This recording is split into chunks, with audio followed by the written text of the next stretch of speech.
kepada calon partisipan bahwa keikutsertaan dalam penelitian yang dilakukan bersifat sukarela sehingga memungkinkan pengunduran diri atau penolakan untuk terlibat.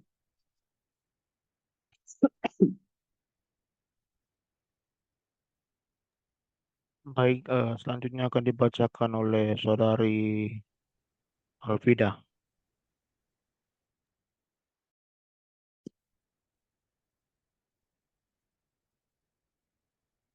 Informed consent perekaman. Psikolog dan atau ilmuwan psikologi sebelum merekam suara atau gambar untuk pengumpulan data harus memperoleh izin tertulis dari partisipan penelitian. Persetujuan tidak dilakukan bila perekam murni untuk kepentingan observasi ilmiah di tempat umum dan diantisipasi tidak akan berimplikasi teridentifikasi atau terancamnya kesejahteraan atau keselamatan partisipan atau pihak-pihak terkait.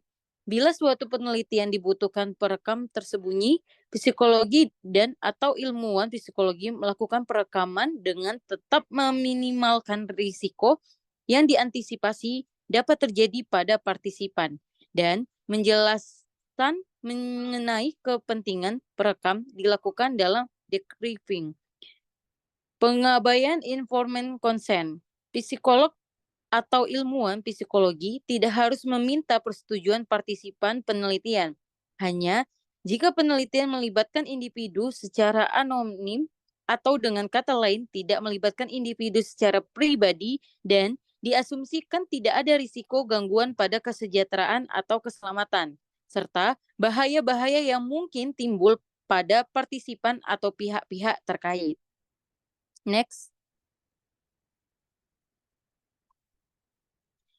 Pasal 52, penggunaan hewan untuk penelitian.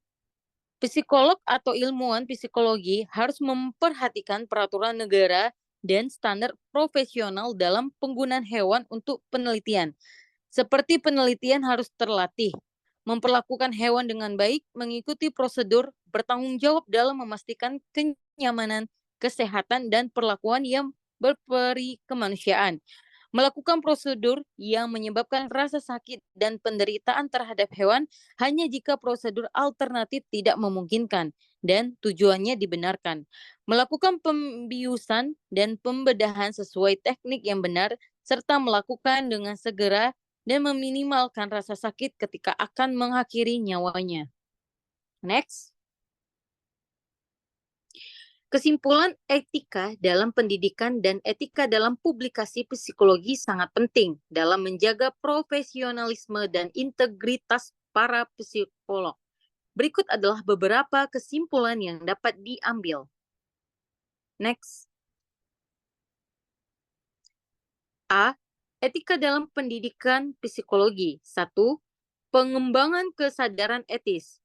Mentaati kode etis psikologi adalah bagian dari kesadaran etis. Namun, mentaati kode etik belum cukup untuk menentukan kualitas etis seorang psikolog dan ilmuwan psikologi, melainkan juga pemahaman dan kesadaran yang tinggi serta komitmen untuk berjalan di atas rel etika profesi.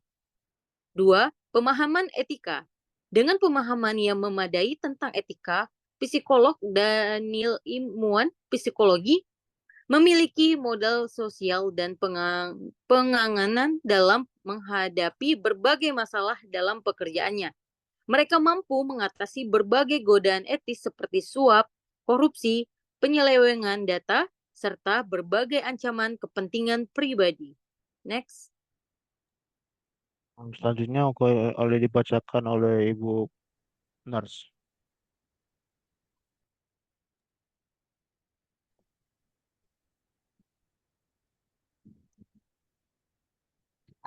Baik Pak Ketua, terima kasih banyak. Mungkin agak terkendala sedikit karena saya di jalan dan nggak ada laptop. B. Etika dalam publikasi psikologi. Kode etik publikasi dalam Journal of Psychology Humanis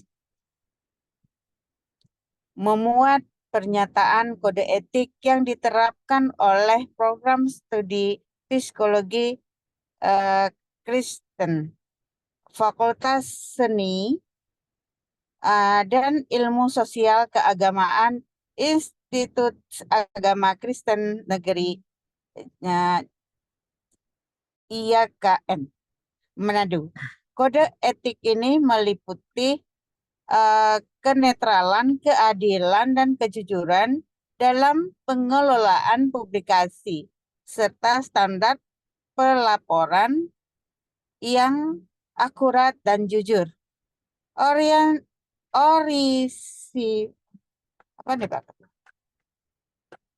Orisinalitas dan plagiarisme. Para penulis wajib memastikan bahwa naskahnya adalah karya ilmiah yang asli dan tidak boleh diserahkan secara bersamaan ke beberapa jurnal. Karya dan publikasi sebelumnya yang relevan oleh peneliti atau penulis wajib dinyatakan dalam referensi literatur yang sesuai dengan petunjuk penulisan.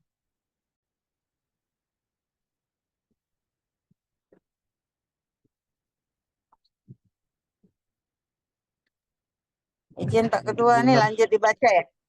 Ya. Iya Bu, lanjutkan Siap. aja Bu.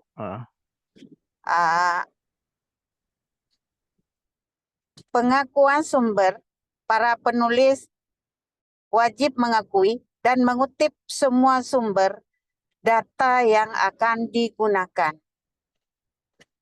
yang berpengaruh di dalam karya ilmiah. Naskah yang masuk wajib mengandung detail dan referensi yang baik dan bertanggung jawab.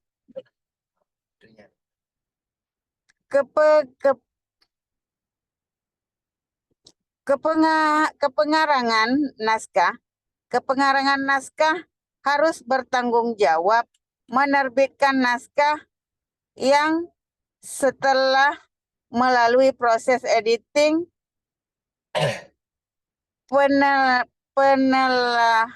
penelaahan, dan layout sesuai dengan kaidah penerbitan jurnal ilmiah, Journal of Psychology Human Life. Etika psikologi dalam pengumpulan dan penyampaian hasil pemeriksaan psikologi. Penelitian ini menunjukkan bahwa etika psikologi dalam pengumpulan dan penyampaian hasil pemeriksaan psikologi dapat berupa menjaga kerahasiaan data, pertanggungjawaban data, dan memahami batas kerahasiaan data. Etika ini sangat penting dalam praktik psikologi karena jika terjadi pelanggaran dari etika, sangat mungkin pasien akan merasakan rasa malu, tidak berharga, atau beban-beban psikologi lainnya.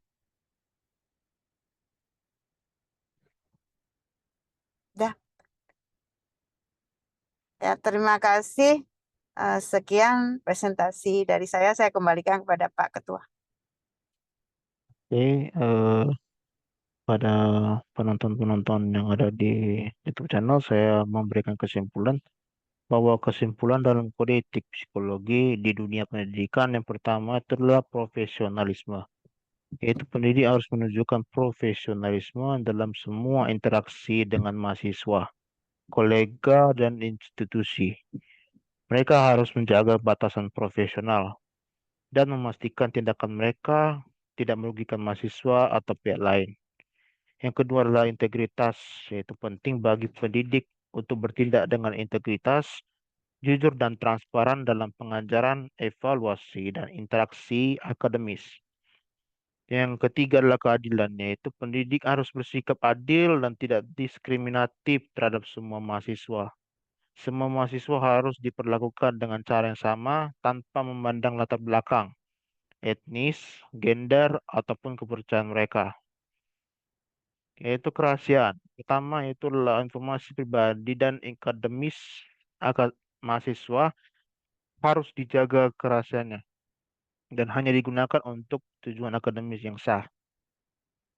Yang kelima adalah pengembangan diri, yaitu pendidik harus terus mengembangkan diri melalui pelatihan dan pendidikan berkelanjutan untuk memastikan mereka selalu mengikuti perkembangan terbaru dalam bidang psikologi. Berdasarkan dari kesimpulan kode etik publikasi dalam psikologi, kode etik psikologi. Yang pertama adalah yaitu kejujuran ilmiah. Peneliti harus memastikan bahwa laporan penelitian dan publikasi harus akurat, tidak menyesatkan, dan mencerminkan temuan penelitian secara benar. Yang kedua adalah plagiarisme, yaitu menghindari plagiarisme adalah hal yang penting. Peneliti harus selalu memberikan penghargaan yang tepat kepada sumber asli, ide, data, dan metode yang digunakan dalam penelitian mereka. Yang ketiga adalah kepemilikan data, yaitu peneliti harus menghormati hak kepemilikan data dan memastikan bahwa data yang digunakan untuk dalam penelitian mereka diperoleh secara etis dan legal. Yaitu keempat adalah kepentingan pribadi. Konflik kepentingan yang dapat mempengaruhi interpretasi atau penyajian hasil penelitian harus diungkapkan secara jelas dalam publikasi. Konsistensi dan transparansi, yaitu berdasarkan metode penelitian harus dijelaskan secara detail, terperinci, dan transparan. Memungkinkan penelitian dapat direplikasi oleh penelitian lain. Tanggung jawab sosial, yaitu peneliti harus mempertimbangkan dampak sosial dan etis dari publikasi mereka, yaitu memastikan bahwa hasil penelitian tidak disalahgunakan atau menimbulkan dampak negatif bagi masyarakat. Hanya itu saya memberikan kesimpulan dari kode etik dalam dunia pendidikan psikologi dan juga dalam kode etik publikasi dalam psikologi. Untuk pertanyaan dan komentar silakan memberikan suatu komentar yang baik maupun ya komentar yang logika buat para penonton. Baik, terima kasih kami sampaikan pada seluruh yang ada penggunaan penonton atau viewer YouTube. Cuma ucapkan terima kasih banyak. Apabila kami ada kesalahan paham, kami minta maaf. Oke, terima kasih.